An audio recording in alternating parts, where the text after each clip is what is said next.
Okay, Vivaji go Barwavia. Today, but up your body about 2 channel, the lady got all, Tararo, Taubaima, solo shape or time your man is about she did it, a jabber sick of see yet. Da Bopogi Saka, a jabber sick of see a Bopozi Saka, car solo shade or die by a tree barbe, Saka the cool logo, da Tararo, Pidu Bado Daddy, da, Gay and you get a lady. ဘူပါအဖွဲပါဟာဘိတ်တွေကနေပြပါ obvious သွားတဲ့သိပ်ပိုက်လိုက်တာဆိုလို့ရှိရင်အခုအလာလာလက်နက်တွေအများကြီးရတယ်လက်နက်တွေအများကြီးရတယ်လို့ဒါကျွန်တော်တို့ပြောပြချင်ပါတယ်နော်ပြောပြချင်ပါတယ်ဒီအကြမ်းဖက်စစ်ကောင်စီရဲ့ဖွဲ့စည်းပုံကပြက်ကိုပြက်ရမယ်သူတို့ဗတရားလုပ်ခဲ့တဲ့အရာတွေအားလုံးပြည်သူကအခုပြတ်သိမ်းပြီလေတိုင်းသားတွေလည်းအခုအကုန်လုံးပြတ်သိမ်းပြီလေနော်အကုန်လုံးလည်းသဘောပေါက်နေပြီဘေဂလာပါကြီးလေးရဲ့တဲ့ဘေဂလာကတကယ်ကိုရှိတော်မင်္ဂလာပါနော်အဲ့တော့ထိုင်းပြည်မှာဒေသမှာရှိနေတဲ့အကြမ်းဖက်စစ်ကောင်စီရဲ့မော်ဖိုးကိစကားဟာဟလာနိုင်ပိုက်တာတိုက်ခိုက်တယ်ဆိုတော့တရေတွေတက်လာတယ်တော့အကြမ်းဖက်စစ်ကောင်စီတဲ့ပတ်သက်တဲ့လူတွေထွက်ပြေးသွားတယ်လို့သိရတယ်တော့အကြမ်းဖက်စစ်ကောင်စီစီကဒီဘောပါလက်တက်ခဲတွေအများကြီးပဲရတယ်ပေါ့မတရားကြရပါတော့မတရားတော့2ရက်3ရက်တော့ရှိပြီဒါရေခုန်နေတာဒီစခန်းအတွက်ကိုဟာလာအားလုံးကလည်းရေခုန်နေဟာဘလို့များဖြစ်လာမလဲဘလို့အနေထားများဖြစ်လာမလဲဆိုအခုဆိုလို့ရှိရင်တော့ဒါကျွန်တော်တို့အောင်မြင်စွာနဲ့တိမ့်ပိုက်ရရှိသွားပါပြီဆိုတဲ့အကြောင်းသတင်းကောင်းပါပြစေခင်ဗျာဟုတ်ကဲ့အခုအကြမ်းဖက်စစ်ကောင်စီရဲ့ဟိုပတ်ရန်ဒီပတ်ရန်ရမ်းနေတယ်ပေါ့နော်အကြမ်းဖက်စစ်ကောင်စီဘက်ကနေတော့မှဘာသတင်းတွေကြားရလဲဆိုတော့အခုတက်လာတဲ့သတင်းတွေကိုကျွန်တော်ပြန်လဲပြောမှသုံးသပ်ကြည့်မယ်နော် NLD အစိုးရကိုတဲ့အကြမ်းဖက်စစ်ကောင်စီစစ်တပ်ကတဲ့အတက်နိုင်ဆုံးပူးပေါင်းဆောင်ရွက်ခဲ့တော်လဲ Okay အကြမ်းဖက်စစ်ကောင်စီမရောက်လာရင်မင်း brainwash လုပ်ရတဲ့အထဲမှာ generation Z တွေမပါဘူးမျိုးဆက်သစ်တွေမပါဘူးเนาะအားလုံးမပါဘူးเนาะ NLD အစိုးရကိုတဲ့စစ်တပ်ကအတက်နိုင်ဆုံးပူးပေါင်းဆောင်ရွက်ခဲ့တော်လဲကားလုံးမခေါ်သည့်အပြင်နဲ့ဥပဒေနဲ့မညီတော့ကိစ္စရဲ့များစွာလှုပ်ဆောင်ခဲ့၍ဒီမိုကရေစီကလူမုံတိုင်းကထက်နဲ့ဖြစ်ပေါ်ခဲ့သည်ဟုမရောက်လိုက်ပြောပါတယ်အဲ့တော့အဲ့တစ်ချက်ကိုအရေးရှိပဲမရောက်လိုက်ရေနော်โอเค NLD လက်ထက်မှာခင်ဗျားတို့အကြမ်းဖက်စစ်ကောင်စီကလေတကယ်ဆိုလွတ်တော်တွေကထွက်သွားပါနော်အာဗဒတာပြောပဲလွတ်တော်တွေကထွက်တာပါဒီစစ်တပ်နဲ့နိုင်ငံရေးနဲ့ဘာမှမဆိုင်တော့ပါလားစစ်တပ်နဲ့နိုင်ငံရေးနဲ့ဘာမှမဆိုင်ဘူး NLD လက်ထက်ကလေးကခင်ဗျားတို့အကြမ်းဖက်စစ်ကောင်စီစစ်တပ်ဒီလွတ်တော်တွေပါအစိတ်သားတွေပါနေရာတွေပါဝင်ရမလုံးနဲ့အဲ့လိုထွက်သွားရသဘောပေါက်လားမသိဟိုအခုပါလာပြီးတော့ပါ NLD ဘာကြာဆိုတော့ခင်ဗျားတို့လာပြီးတော့ပါအပြစ်သွားပုတ်တယ်တော့သဘောပေါက်လားမသိတကယ်ကိုမြန်မာနိုင်ငံရေးအတိုင်းပဲသုံးသပ်လိုက်ပဲဆိုလို့ရှိရင်အခုကခင်ဗျားတို့အကြမ်းဖက်စစ်ကောင်စီလှုပ်လိုက်မှ NLD လက်ထက်ကထတောင်ပို့ပြီးတော့မှစုတ်ချသွားတဲ့အနေထားအသွင်အပြင်တစ်ခုကိုခင်ဗျားတို့ပို့ဆောင်လိုက်တာဖြစ်တယ်အဲ့တော့ခင်ဗျားတို့ဘယ်တော့မှမပေးတဲ့သဘောပေါက်လားမသိဘူးနော်သဘောပေါက်လားမသိဘူးအဲ့တော့ခင်ဗျားတို့စဉ်းစားပါအဲ့တော့NLD အစိုးရကိုခင်ဗျားတို့ကအတက်တိုက်ဆုံးပူပေါင်းဆောင်ရွက်ခဲ့တော့လဲဆိုရက်ဟိုဘယ်လိုပြောပြမလဲအောက်တဲကြတဲ့စကားလုံးခင်ဗျားတို့သုံးဖို့တော့မစဉ်းစားတဲ့ဒါကြတော့အတိုင်ပင်ခံပုဂ္ဂိုလ်တော်ဆောက်စုကြည်ကပြည်တွင်းမှာဆိုလို့ရှိရင်လေပြည်တွင်းပြည်သူလူထုတွေးဆုံမှုတွေကိုလုပ်ခဲ့တယ်ပြီးလို့ရှိရင်အဲ့ဒီအချိန်မှာအများဆုံးသောပြဿနာเนาะအများဆုံးသောပြဿနာကိုတစ်ခါပြောပြမယ်ဒါကြတော့အတိုင်ပင်ခံပုဂ္ဂိုလ်တော်ဆောက်စုကြည်ကပြည်တွင်းနဲ့ပတ်သက်ပြီးတော့မှပြည်သူလူထုကိုတွေးဆုံမှုတွေကိုလှုပ်တဲ့အခါမှာအများဆုံးသောပြဿနာဘာဖြစ်မယ်လို့ထင်လဲသိလားမိဘကြီးကိုမတော်အများဆုံးသောပြဿနာကဒီအကြမ်းဖက်စစ်ကောင်စီတွေကဒီအကြမ်းဖက်စစ်တပ်တွေကပြည်သူလူထုပေါ်မှာမတရားသောတိမ့်ပိုက်တာသောမြေယာကိစ္စတွေပဲဖြစ်တယ်အဲ့ဒါအများဆုံးပဲအညာမြေဒေသကိုနိုင်ငံတော်တိုင်ပင်ခံပုဂ္ဂိုလ်တော်ဆောက်စုကြည်သွားပြီဆိုလို့ရှိရင်လေပြည်သူလူထုအများသောအမေလို့အော်ပြီးတိုင်ကြတာဘာတိုင်ကြလဲဒီအကြမ်းဖက်စစ်ကောင်စီတွေကဘယ်လိုပြောပြမလဲမြေတွေကိုမတရားသိမ်းထားတာပြည်သူလူထုနဲ့ပတ်သက်တဲ့မြေယာတွေကိုမတရားသိမ်းထားတဲ့ကိစ္စတွေနော်အညာမြေသွားပြီဆိုလို့ရှိရင်လည်းနိုင်ငံတော်အတိုင်ပင်ခံပုဂ္ဂိုလ်တော်ဆောက်စုကြည်တိုင်တာမြေယာကိစ္စတွေတိုင်တယ်ဟိုရှက်ပြီးတဲ့သွားလဲထိုလေးကောက်ပဲဒီအကြမ်းဖက်စစ်ကောင်စီစစ်တပ်ဘက်ကဒီတော့မတရားသိမ်းထားတဲ့မြေယာကိစ္စတွေကိုတိုင်တယ်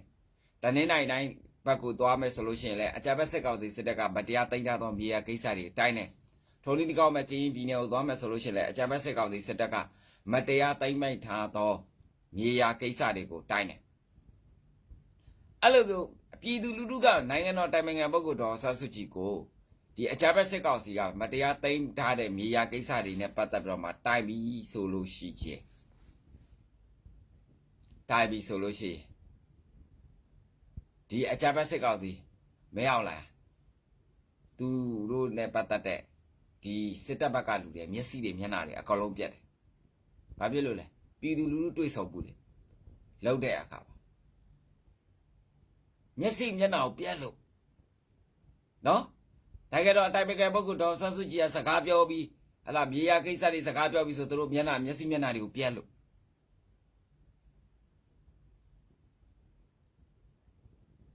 အဲ့လိုပြော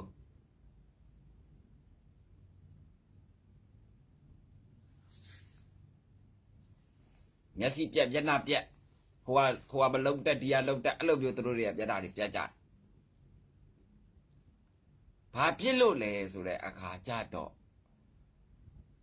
ပြည်သူနဲ့ရှင်လေ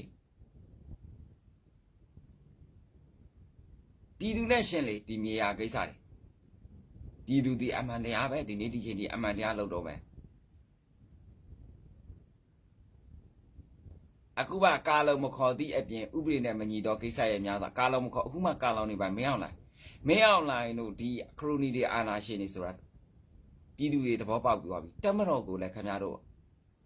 အတုံးချပြီးသွားပြီ9နှစ်လုံးအတုံးချပြီးသွားပြီဘာမှခင်ဗျားတို့အောင်မြင်မှုမပေါ် NLD လှုပ်တော့လဲ NLD လှုပ်လို့ခင်ဗျားတို့နော်ဟိုပတ်ရဒီပတ်ရအခုလည်းခင်ဗျားတို့တွေဒီဘာတွေထပ်ဖြစ်ပြန်လဲဆိုလို့ရှိရင်အပြစ်တွေပြန်ဖို့ချင်တယ်ခါလုံးမခေါ်လို့တဲ့ထမိန်ဝတ်ထားပါလားအကြမ်းဖက်စစ်ကောင်စီမရောက်လာခင်ဗျားတို့ထမိန်ဝတ်ထားလိုက်နော်ခရိုင်စကားပြောပါမယ်ဆိုခင်ဗျားတို့အောက်တက်ကြလို့တယ်ခင်ဗျားတို့တွေရဲ့ယူထားတဲ့ယာဒူးတွေအပွင့်တွေအခက်အလက်တွေတဲ့အတူခင်ဗျားတို့ရဲ့ကိုจิตတရားတွေဒီမကောင်းဘူးခင်ဗျားတို့ရဲ့အจิตတရားတွေမကောင်းဘူးခင်ဗျားတို့ပြောတဲ့ဆိုတဲ့စကားတွေကအစစ်တမရှိဘူးအခု9နှစ်လုံးခင်ဗျားတို့တက်ပတော့သားတွေကိုအတုံးချခဲ့ပြီးတော့ဘာအောင်ပြမှုမှမရခဲ့တဲ့အခါကျတော့အခုခင်ဗျားတို့တွေဒီအဲ့ဒါဒီကိုအပြစ်ထပ်ပုံပြရတယ်အောက်တက်ကြတယ်ခင်ဗျားတို့တိုင်ကြရအကုန်ထွက်ဘယ်သူမှခင်ဗျားတို့လက်ခတ်ပါမဟုတ်ဘူးထွက်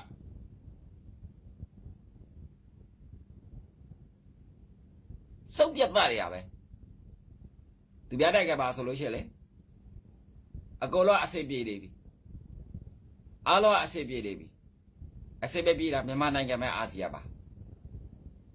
အစစ်မပြေဆုံးသောအာဆီယံနိုင်ငံကိုပြပါဆိုမြန်မာနိုင်ငံမဲ့ဘာဖြစ်လို့မြန်မာနိုင်ငံဒီအစစ်မပြေးတာလဲဒီပါလျံငပိချက်တွေကြောင့်ဒီပြည်သူလူထုအရေးနဲ့ပတ်သက်ပြီးဟိုဟာပါလိုက်ဒီဟာပါလိုက်ဟိုဟာပါလိုက်အကုန်လုံးလိုက်ပြီးတော့ပါစွတ်ဖတ်နေတဲ့အတွက်ကြောင့်ခင်ဗျားတို့အကုန်လုံးပြောင်းရပဲထွက်နိုင်ငံလောကထွက်ပါမထွက်ရင်ပြည်သူလူထုကလည်းခင်ဗျားတို့လက်မခံလာတာ9နှစ်ရှိပြီအေးနောက်တဲ့ခင်ဗျားတို့အကြမ်းဖက်စစ်ကောင်စီကနိုင်ငံလောကမထွက်ဘူးဆိုခင်ဗျားတို့တက်ပေါ်တော့သားတွေကိုလည်းခင်ဗျားတို့ကိုလက်မခံတော့တဲ့အနေအထားကိုတော့ပဲနောက်တဲ့ခြေလာတွေကသဘောပေါက်လားမသိဘူးတက်ပေါ်ဆိုတာတက်ပေါ်ရဲ့နေရာမှာမနေလို့ရှိရင်အတိတ်ပဲမရှိဘူးနော်အတိတ်ပဲမရှိဘူးတက်ပေါ်ရဲ့နေရာမှာမနေအတိတ်ပဲမရှိဘူးအခုဆိုလို့ရှိရင်ပြပါပြီပါသူ့နေရာနဲ့သူပဲဟလာအခုဒါကျွန်တော်တို့တော်လိုင်းလောက်ကြတယ် EO တွေနဲ့ရဲ့အတူလက်တွဲတယ် EO တွေနဲ့အတူရှင်တန်ကြတယ်ပြောကြတယ်သွားကြတယ်ဆိုကြဘာပြတ်သလားဘာမရှိဘူးပြောစရာတိတ်ကောင်းတယ်ကျွန်တော်တို့သိကျင်တဲ့ပြပါနိုင်ငံရဲ့စီးအကြောင်းအရာတွေသိရတယ်တပိုင်းအကြောင်းအရာတွေသိရတယ်နိုင်ငံအကြောင်းအရာတွေသိရတယ်ရှေ့လျှောက်ကခင်ဗျားတို့စစ်တပ်ကဖြည်းဖြည်းချင်းရုပ်ကြနော်ရုပ်ကြပဲဘာသာရေးကိုလည်းခုတော့မလုပ်ပါနဲ့နော်အကောလုံးခင်ဗျားတို့တွေဒီအကောလုံး ဆုပ်ယုပ်တော့ပဲအနေထားကိုရောက်နေပြီလို့ဒါကျွန်တော်ပြောပြချင်ပါတယ်တော်လိုင်းရအေအားရုပ်သွားတာမဟုတ်တော်လိုင်းရအေအားပိုပြီးကောင်းလာတာလို့ပြောလို့ရတယ်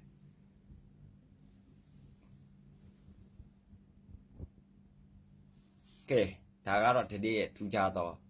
အရာပဲဖြစ်ပါတယ်မင်္ဂလာပါတတိတိမင်္ဂလာပါဟုတ်ကဲ့ပါအဲ့တော့တပြေးပြေးတဲ့တော့တောင်ပိုင်းရဲ့အရှိန်အဝါတွေကလည်းအင်မတန်ကောင်းလာပါပြီတောင်ပိုင်းနဲ့ပတ်သက်ပြီးတော့ပါပေါ့နော်တောင်ပိုင်းတစ်ခွေကတီးထားဖို့ကလည်းအာဆီယံလည်းတောင်ပိုင်းကိုထောက်ခံတယ်နော်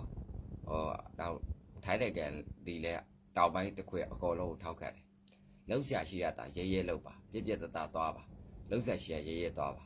ဒီအကြမ်းဖက်စစ်ကောင်စီရဲ့အကြမ်းဖက်မှုဒါအပြည့်ပြည့်ကနေပြောပါကေဝေးကြပါစေလို့ပြောချင်ပါတယ်ကျေးဇူးတင်ပါတယ်